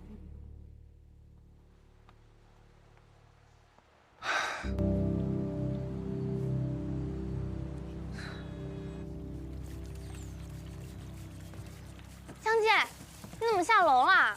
你的脚还没好呢。没事。怎么没事儿呢？干嘛？脚都肿了。你别烦我，我一会儿还要忙。安去食堂吗？葛师傅已经带我爸去了，他说今天不用你帮忙。你今天很闲吗？不是还要食材调研吗？你放心，今天早上我已经把供菜合同签完了，我今天一整天都是空的。恭喜你啊！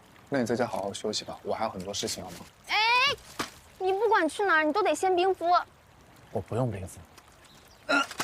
李奈，行，冰敷。扭伤后24小时内得先冰敷。来，抬脚。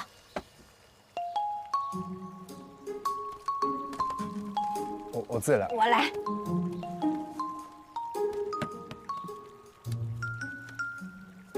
葛师傅家冰箱冷冻层坏了，我去食堂拿了点冰。这我就自己来吧。哎，我怕你下不了手。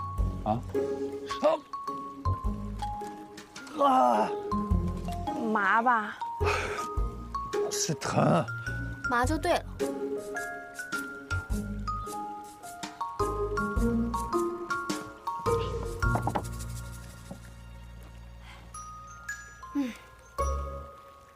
你说我俩在一起，不是我摔伤，就是你发烧，要么就是我俩一起锁啼叫。这说明什么？说明我俩八字不合，不适合待在一块儿。但是我们总是能逢凶化吉啊，那就说明我们是对方的福星。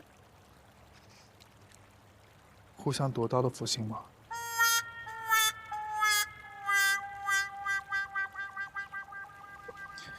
今天谢谢李主厨帮我冰敷，我要去下棋，你在家好好休息吧。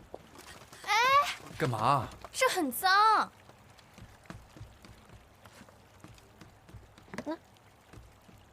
不用。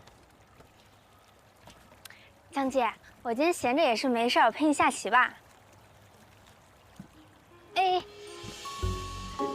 我刚帮你冰敷，手有点冰，你的口袋借我捂一下。拿出来。真烦人。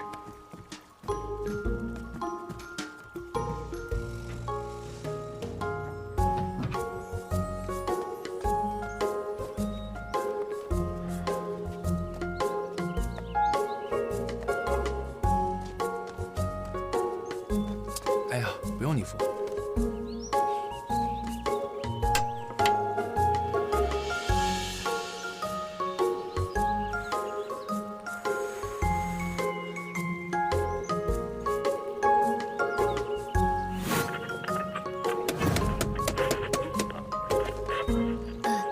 不好意思。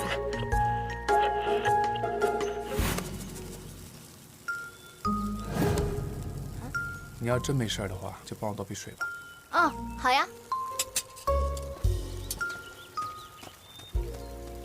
有人陪着就是好啊。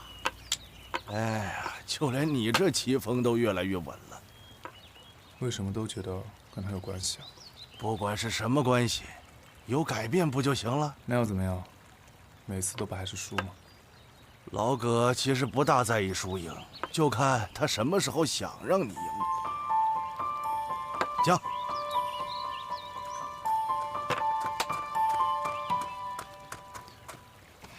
你猜我给你带的什么？橘子。你怎么知道？我鼻子虽然没有你灵，但不至于连个橘子都闻不出来吧？给你，这里的橘子可甜了。我在这待了2个月了。哎，你去哪儿？上厕所。你也要来吗？小姑娘，咱俩下一盘。好呀。来来来。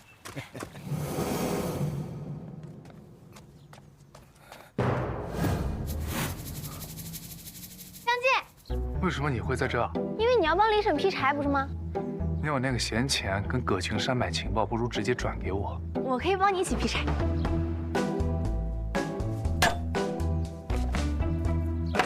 江姐，你渴不渴？江姐，你累不累啊？江姐，你是不是还没吃饭啊？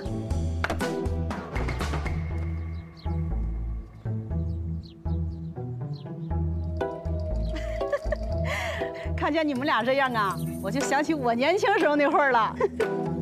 那时候啊，我恨不得天天跟胖胖他爷粘在一块儿。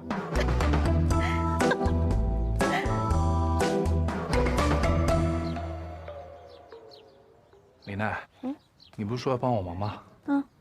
来，剩下的你全帮我批了。好。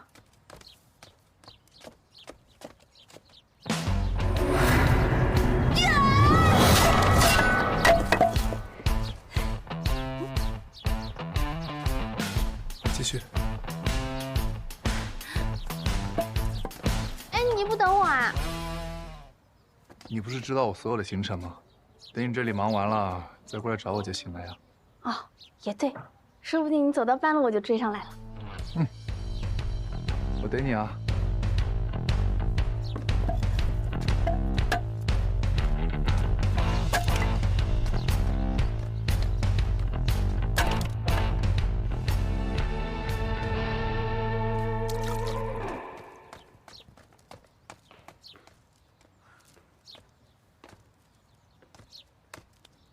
跟丢了。李继东，你要不要午睡啊？不要。那你累不累？要不要回去休息一下？不要。你跟你爸挺像，一样轴。他的世界可比我简单多了。你要知道，这个世界里是有捷径可以走的。支付宝到账200元。哎，睇咁多噶，咦，死座嘅你。梗係啦。村东边，山上，竹林。竹林？他那脚怎么上山啊？哎。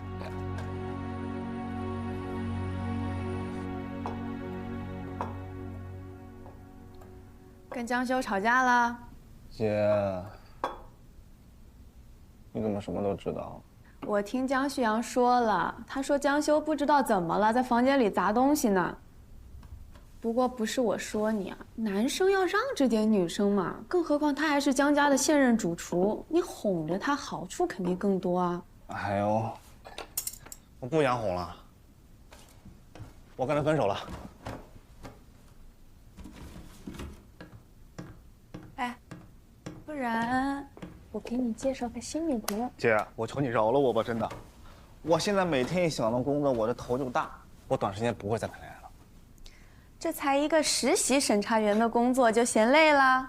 这也需要一点点循序渐进的过程吧。但是时间不等人呢。这样吧，接下来联盟里的审查你都替我去办，你转正了。姐，不许讨价还价。知道了。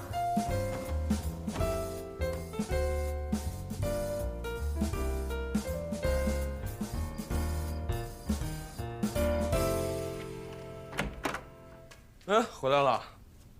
早就回来了。啊，对了，那李奈呢？他爸找他呢。我怎么知道他在哪里？他不是跟你们在一块吗？啊？他下午上山找你去了，说帮你挖笋呢。我今天没去挖笋啊。没去挖笋。哎，坏了，那竹林全是大坑，那小姑娘别掉坑里啊！哎，你的脚。没事，你看这李叔。哎，你这。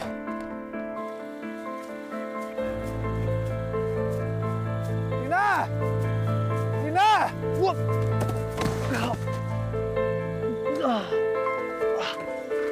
拨打的电话暂未接听。跑哪去了？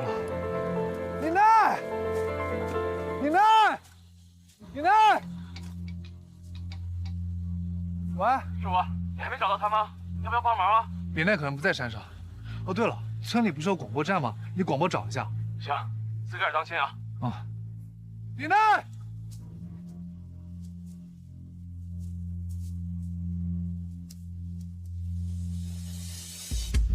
李奈，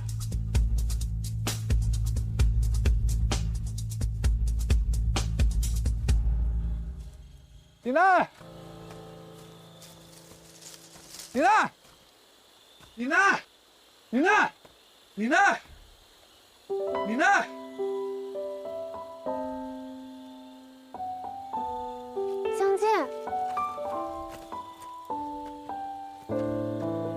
就知道你能找到我。你没事吧？我没事儿，就是坑太高了，我上不去。我没带工具啊。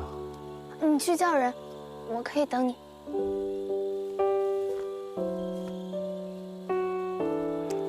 喂，我刚到村委啊，还没广播。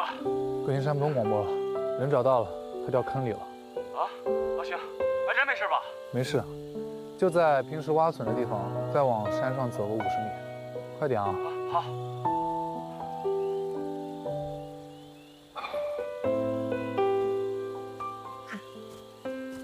让开。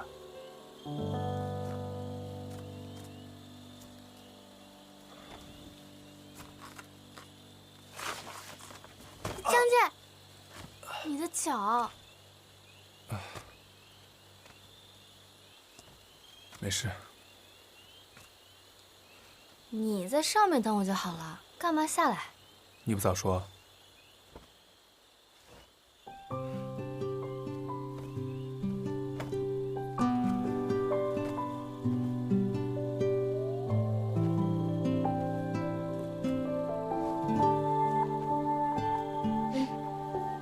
一人一只，跟昨天一样。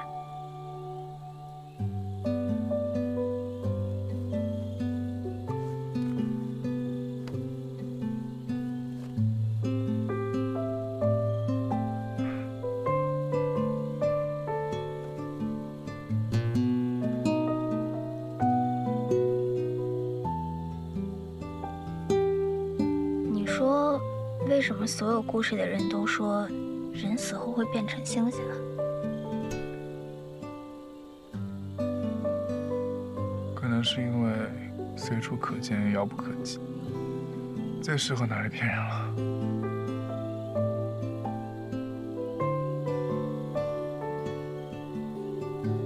江姐，我这回来找你是因为林奈，我不想知道你为什么来找我。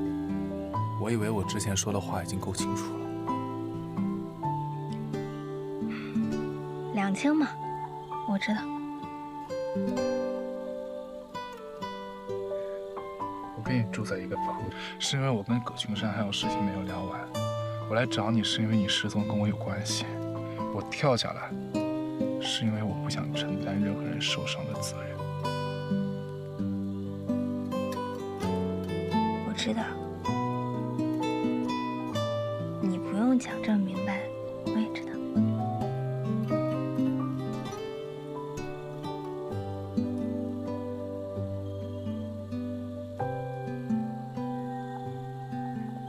我们从来都不是一边的，那么就请你以后不要再来打扰我，我不想再见到你。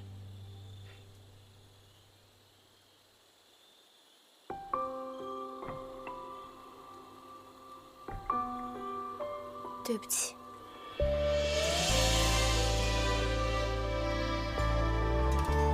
哎，有人吗？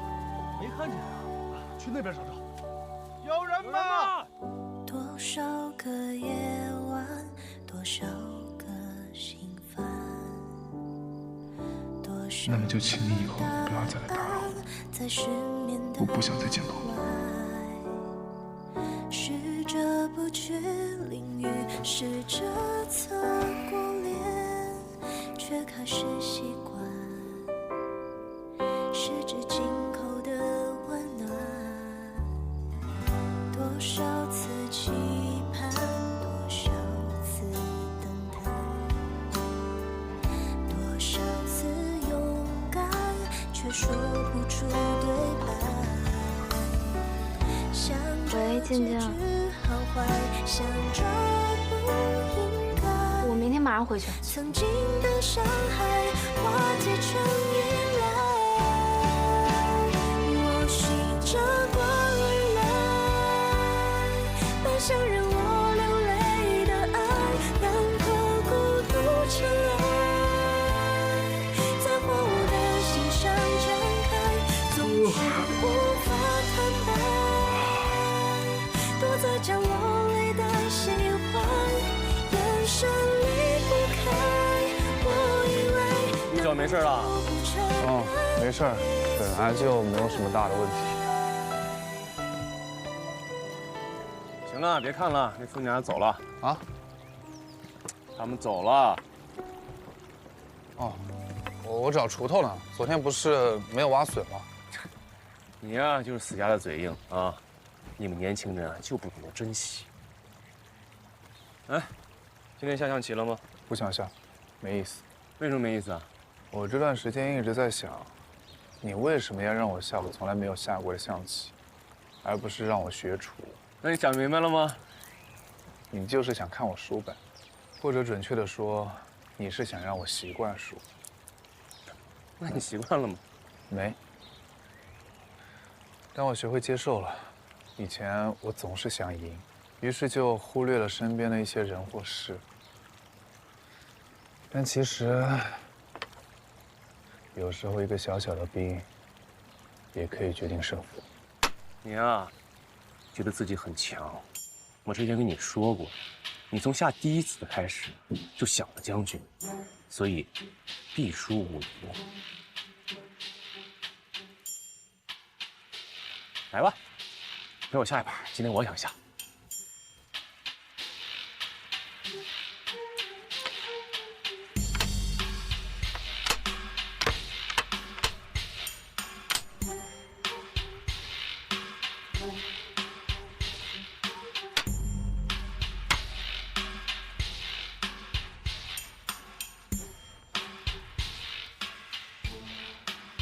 将军，我赢了，你该履行你的约定了吧？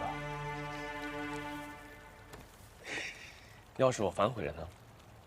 这是你定的规矩。当然是我定的规矩，我可以改呀。你遵守是你的事儿啊，我不遵守，你能把我怎么样啊？啊，能怎么样？怎么样？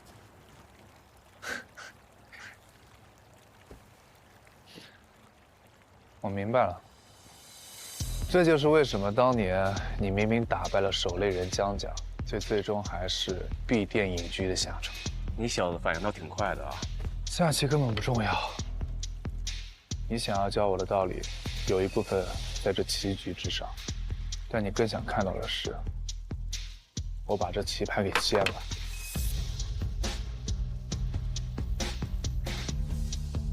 好，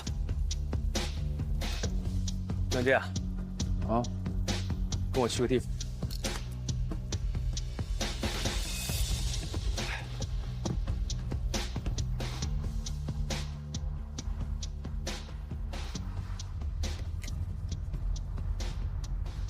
少喝点，都多大年纪了，小心真的生病啊！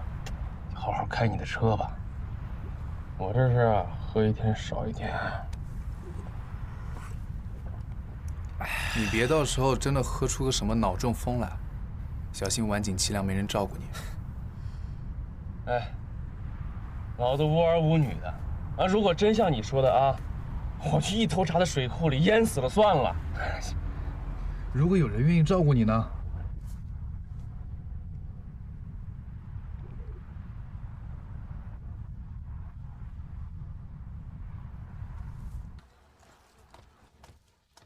哎呀，老董，葛教授，哎，你好，您来聊啊。好，你们早就认识了？何健那天是故意演给我看的。守株待兔嘛，就等你小子上钩呢。您留我2个月，我是想过您想磨我，但没有想到你布局的这么早。也算你小子沉住气，经得起磨，不然我才懒得搭理你。那今天呢？带我过来是想让我看看你又有什么新的布局吗20年前，这是我的地盘啊。当年啊，这上面挂的就是庆丰年的牌子。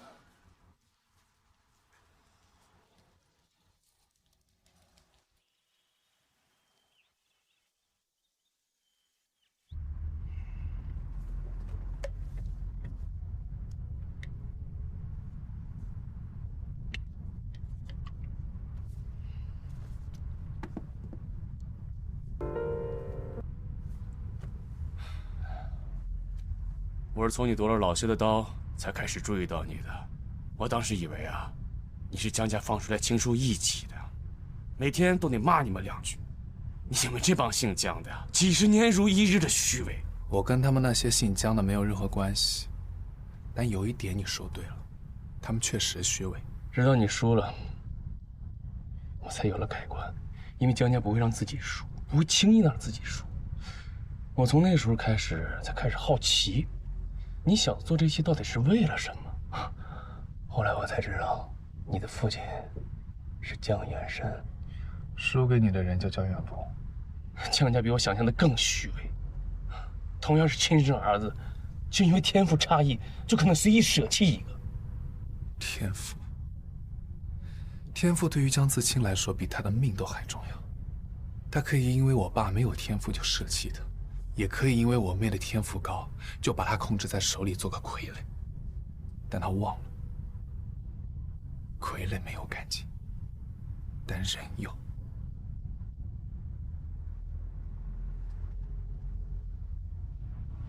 课本的主旨是物有本性。你问我为什么不教你厨艺？你的厨艺已经自成一派，有了自己的本性，我又有什么可教的呢？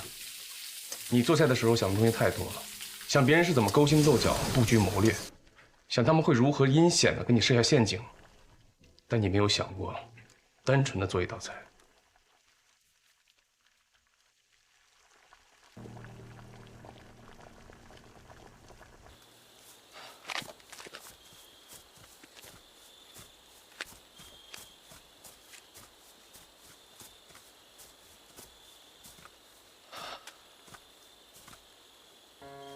这是我老婆的墓。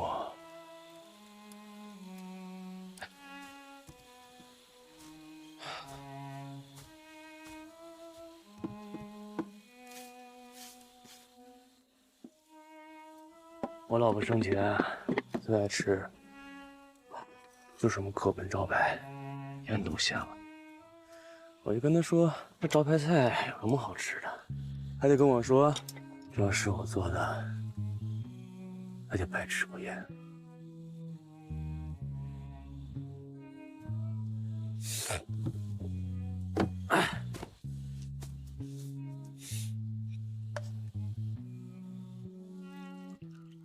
我年轻的时候和你一样狂，总觉得自己随便那么一翻，就能把百川掀出风浪来。什么齐大家，什么联盟，都是狗屁。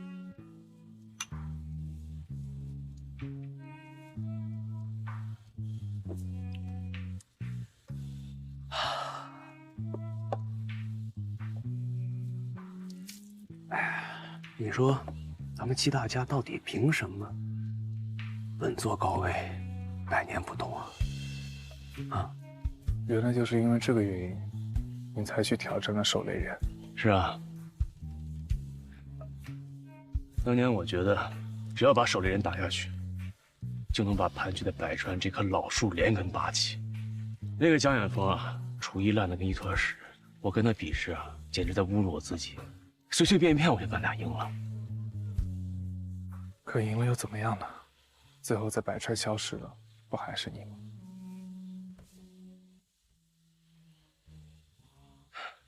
因为江家不会让自己输，他不允许让联盟和齐大家输，他更不允许200年前留下的规矩输。他们把您赶走了，您可以再回来啊！我不相信以您的脾气会遵守他们所谓的规矩。当然不会了。可是偏偏就在这个时候，我老婆病了，而且病得很严重，得治病，得花钱，多到我把清风岩连那把破刀卖出去都不够。我以为我完成不了我年轻时候的任务了，可谁想，你却出现了。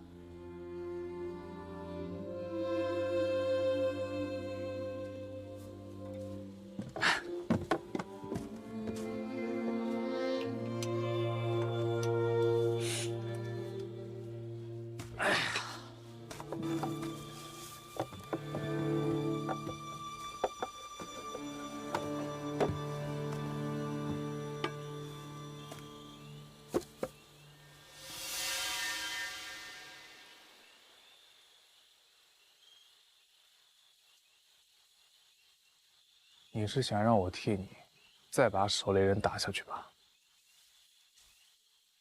只要联盟和其他家还在一天，他们注定会把百川这个市场搅得乌烟瘴气。你想想，这些年来，在百川小店哪有几个开得起来的呀？他们没权没势没背景，全部仰仗着联盟的脸色，他们凭什么呀？为了什么？啊？联盟不出，江家不败，江家不败，做什么都是托。您想告诉我的就是这个道理吧？这把刀，你要还是不要？